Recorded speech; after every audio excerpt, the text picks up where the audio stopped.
Camouflage patterns. There are three things that define camouflage patterns.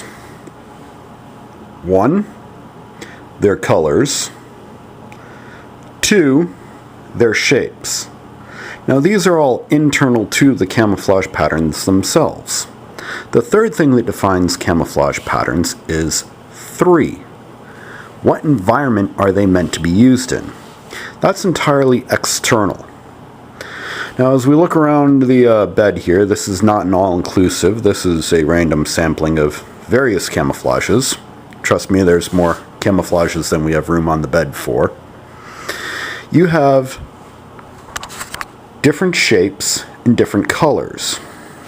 Here we have commercial multicam and a commercial version of German Flecktarn. We also have the Flecktarn pattern, its shapes, and the multicam colors. Here we have an example of tiger stripe, three-color desert. We have different samples of the same digital algorithm. The Canadians' woodland pattern, their desert version, the Army's so-called universal version, and the commercial urban camouflage. Here we have Cryptek's attempt at blend and dazzle. You have Swiss Alpenflage. You have the Australian camouflage, Old East German camo. You have the British woodland DPM and their desert DPM. They use the same patterns and shapes, but they have different colorations. This is the US woodland style and its cold weather version. I'm not going to tell you which one's the best one. That's really dependent on what environment you're in. A desert would probably be better using a desert pattern. A woodland pattern would probably be better for the woods.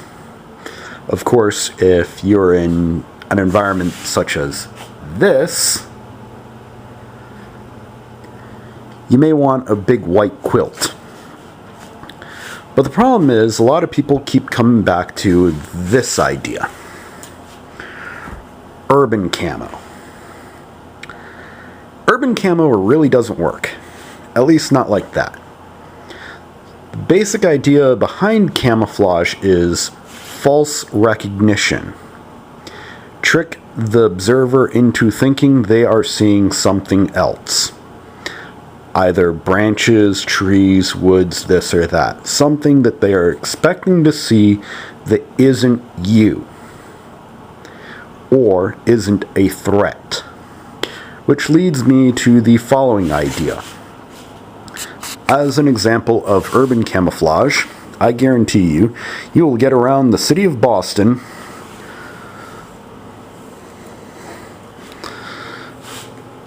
dressed like this